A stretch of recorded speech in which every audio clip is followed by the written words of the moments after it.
आजचा व्हिडिओ आवडल्यास लाईक व सबस्क्राईब करून आयकॉन बेल दाबून सर्व ग्रुपवर शेअर करायला विसरू नका। आपल्या खिशाला व घराला नफ्याची देणार झालर रंगाच्या दुनियेतील एकच नाव बर्जर पेंट।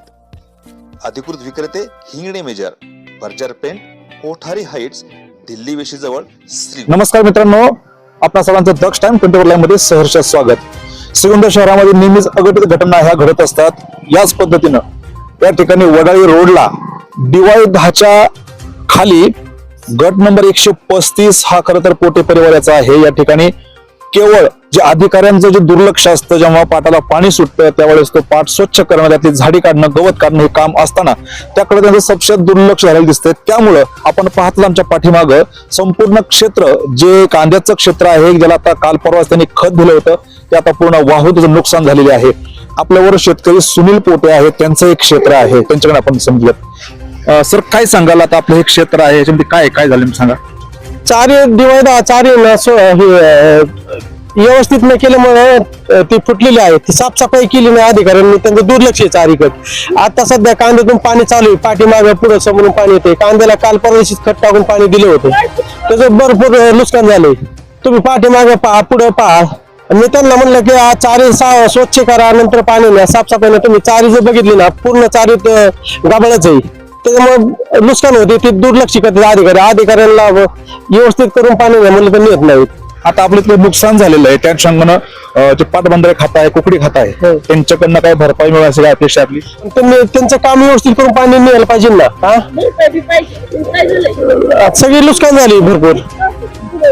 आपण खरं तर आता आपल्या डोळ्यामध्ये आसरू आहे, त्याचं नेमकं कारण काय काय सांगाल? काय म्हणजे काय कष्ट करावं लागतं शेतकऱ्याला, पाठ्यापासून मनुष्य उठतंय करतंय, काय कशासाठी करतंय?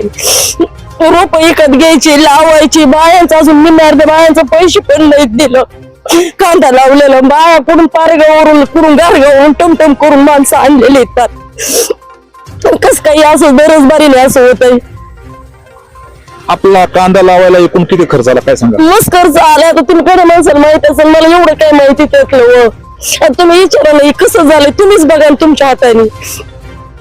आता ह्यात समजा कांदा जर नसता कांद्याला तर काय झालं असतं आणखी? कालच शेतला गेला ही बघितलं, आता कांद्याला खत टाकलंय आम्ही, या कांद्याला खत कालच बघ पिकं भरून खत आणलं, खत टाकलंय कांद्याला, संध्याकाळी पाणी द्यायचं म्हणून। त्यांनी काय पाणी नाही डुबत म्हणलं, पण त्यांनी चारीला साफ पाणी स्वच्छ करून पाणी घेऊन जा, तसं काय आमचं हे नाही, अधिकाऱ्याला अडचण नाही। पण त्यांनी चारी साफ करायला पाहिजे होती, त्यांनी केली नाही आणि पाणी सोडलं।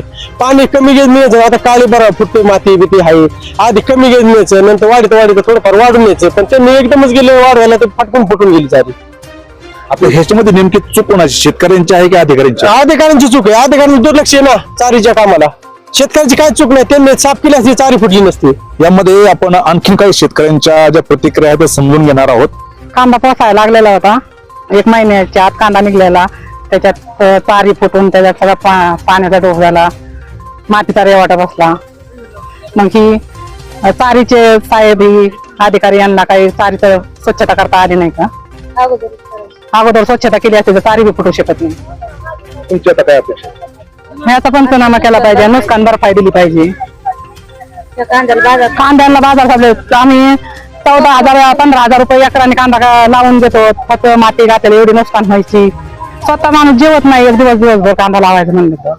तुमचं किती एकर होता आणि किती खर्च आला तुम्हाला आतापर्यंत? आमचा 1.25 एकर कांदा होता, तर आतापर्यंत 50,000 रुपये खर्च आलेला आहे। आता नुकसान झालं, यातनं किती तुम्हाला हाताला लागते पैसे? आता काय याच्यातून नुकसान झालं म्हणजे पोसायला लागलेला कांदा त्याच्या आता किती करणार आहे? त्याला सडतो तो आता, शिवाय मातीचा रेवाटा बसला तो पोचत नाही राहिलेला। आमची फक्त नुकसान भरपाई द्या आणि असा परत हलगर्जीपणा करायचा नाही। ज्या अनुषंगाने हे झालेलं नुकसान आहे, हे नुकसान न होण्यासारखं आहे। खरं तर आता ज्या ताई आहेत त्यांच्या डोळ्यातनं आसू धावतायत, कारण त्याचं कारण हे तसंच आहे। शेतकऱ्यांकडे पैसा नसतो, सोनं नाणं मोडून तारण ठेवून उसने पासने पैसे घेऊन किंवा सावकाराकडनं कर्ज घेऊन ही पिकं, ही जी नगदी पिकं आहेत ती घेतली जातात। आणि जेव्हा हा असा जो कोप आहे, हा खरं तर मानवी कोप आहे, हा नैसर्गिक कोप नाही, किंवा अधिकारी दुर्लक्ष आहे, त्याचमुळे हे इतकं मोठं नुकसान यांचं झालेलं आहे। नक्कीच याकडे अधिकारी लक्ष देतील आणि शेतकऱ्यांचं झालेलं नुकसान आहे नक्कीच भरून देतील। दक्ष टाइम्स 24 साठी श्रीरंग साळवे, दत्ताजी जगताप, श्रीगोंदा, अहिल्यानगर।